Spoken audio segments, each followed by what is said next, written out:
I've made a couple of videos in the past few weeks about supply chain attacks on open source software, and one was about the social engineering campaign that hit Trivy, Axios, and the Linux Foundation, and the other was about the 48-hour wave that hit NPM, Python Package Index, and Docker Hub simultaneously while the Vercel breach unfolded. I kept thinking these were separate stories, and I may have been wrong. Here's what's actually going on. This isn't one group running a campaign. It's an ecosystem-wide breakdown that's been building all year. The attacks you've seen covered on this channel are the visible surface of something that's been accelerating for months. And this week, 2 more packages got hit, including one with 1 million monthly downloads that makes the pattern impossible to ignore. Before we get into this week's incidents, I want to give you a number that recontextualizes everything else in this video. In January of this year, security firm Reversing Labs published its annual software supply chain security report, and the finding that stood out is a 73% increase in detections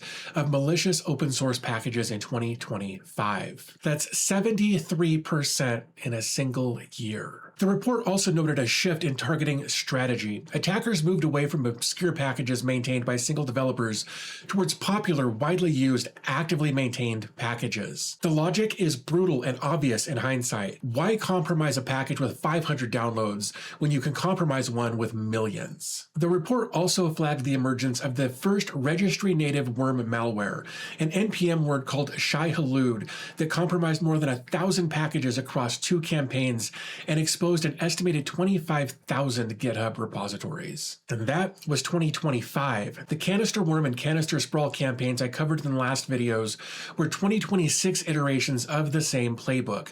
More sophisticated, more targeted, and using blockchain infrastructure to make exfiltration permanent. The point is, what you've been watching this month isn't a sudden spike. It's the continuation of a trend that's been accelerating for over a year. And the events this week are further evidence of that acceleration. Now I want to give you the full scope of the TeamPCP campaign that started with Trivy in March, because the picture is significantly larger than what I covered in previous videos. Here's what we know happened in order. On March 19th, TeamPCP pushes poisoned releases to Trivy's GitHub action tags. Then, thousands of CI/CD pipelines run the compromised scanner.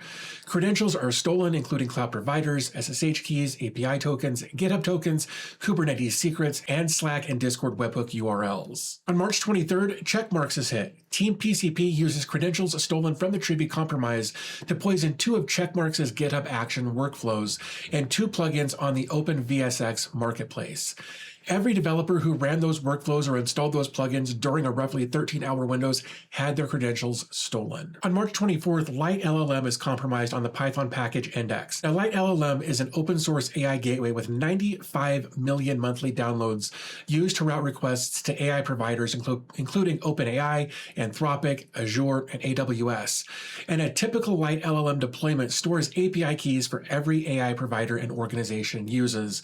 And TeamPCP compromised it because LiteLLM's CI/CD pipeline used Trivy for security scanning. On March 27th, the Telnix SDK on the Python Package Index is compromised with a credential stealer that uses audio file stenography to hide its command and control communications. On March 31st was the Axios attack. North Korean state actors separately socially engineered the Axios maintainer, publishing backdoored versions with 100 million weekly downloads.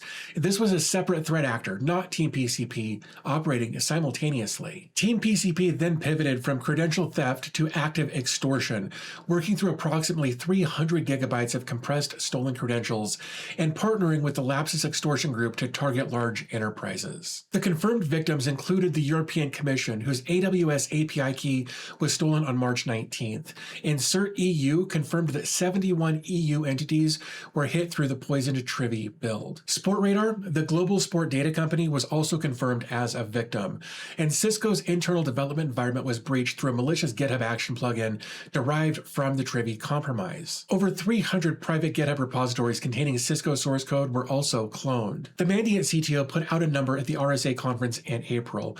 Over 1,000 SaaS environments are actively dealing with the cascading effects of the TeamPCP campaign. He estimates that that number will likely expand to between 5,000 and 10,000 as delayed breach disclosures emerge over the next coming months. And Google has formally designated TeamPCP as threat actor UNC 6780, indicating they consider it a top-tier financially motivated group rather than a one-off campaign. Now, here's where this week fits into that picture, and the important thing to understand is that the new incidents are not TeamPCP. They're different actors using the same playbook. The elementary data package, which is a Python CLI tool for monitoring performance and anomalies in machine learning systems, has over 1 million monthly downloads. On Friday, attackers exploited a script injection vulnerability in the project's GitHub action pipeline to push a malicious version 0.23.3 to both Python package index and the project's Docker Hub registry. And the method was different from TeamPCP's approach.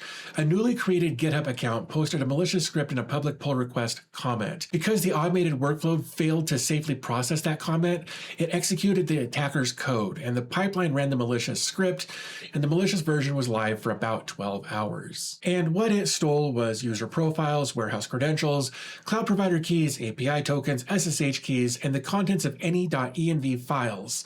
Also, cryptocurrency wallets, including Bitcoin and Ethereum. And separately, Checkmarx confirmed this week that data from its GitHub repository was posted in the dark web by the Lapsus cybercrime group. The access that enabled this, Checkmarx says, was facilitated through the original March 23rd TeamPCP attack.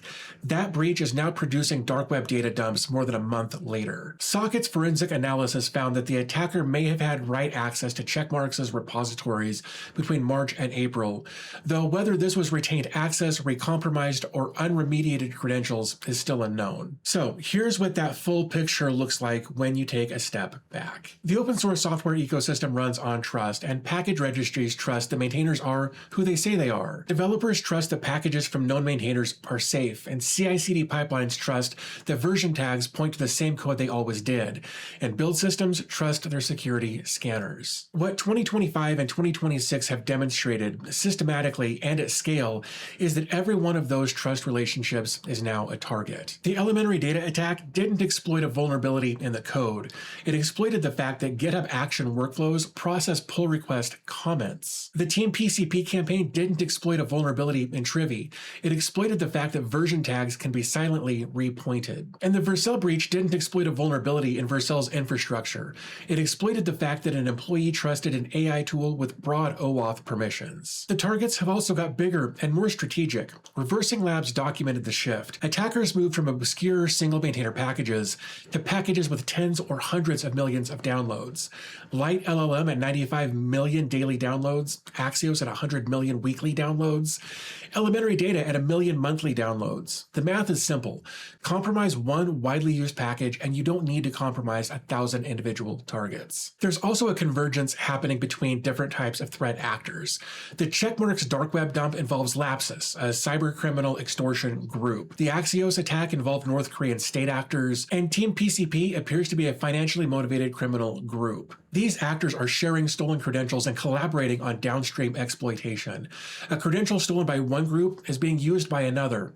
The supply chain attack has become a supply chain attack in itself. Now, let me be direct about the Homelab angle here, because I want to make sure that this doesn't feel abstract. The most concrete risk in your Homelab is an automated workflow that pulls directly from NPM or the Python package index without pinning a specific verified version. If you run N8N or Home Assistant custom components, or any Python or Node.js automation that runs pip install or npm install and picks up the latest version automatically, you're trusting that every package that lands in your environment is clean. The elementary data attack is particularly relevant here because it exploited a GitHub Actions vulnerability, not a Trivy-style compromised tag. The mechanism was a pull request comment that the automated pipeline failed to sanitize, and this is a completely different attack vector than what TeamPCP used, which means the mitigations for TeamPCP don't fully cover it. The practical steps haven't changed from the last video, but they deserve repeating. Pin your dependencies to specific versions in your package files and lock files, not latest. Not a version range, but a specific version that you've verified. Also, audit any GitHub action workflows that you run and check whether they reference actions by version tag or SHA hash. Only SHA hashes are immutable. Also, do the OAuth audit.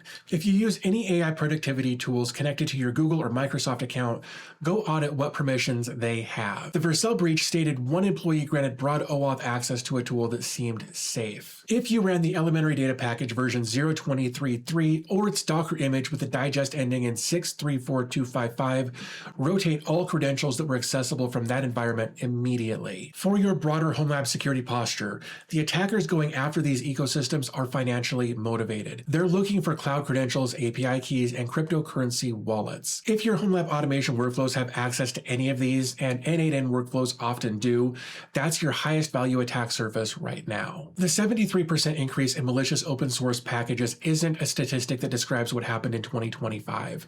It describes the environment that every Homelab, every developer, and every organization is operating in right now, and 2026 is on track to be worse. And I want to be clear about what I'm not saying. I'm not saying open source is broken, and I'm not saying that you should stop using NPM or Python package index or Docker Hub. The fact that these attacks are being caught and disclosed as quickly as they are is itself a function of how open source security works. Security researchers are publishing detailed real-time analysis, and the community is responding. What I am saying is that trust in open source needs to be active and deliberate rather than passive and assumed. Check your dependencies, pin your versions, audit your permissions, and when researchers flag something, pay attention. As always, all sources are linked in the video description, and this story is still developing. The checkmarks investigation is ongoing, and the full scope of the elementary data exposure isn't known yet. And Mandiant expects the TeamPCP victim count will keep growing, and I'll be watching and being sure to keep you guys up to date when anything new pops up. But I think with that said, I'm going to wrap this up. I want to thank you guys for spending a few minutes of your day with me here today, and I'll talk to you in the next video.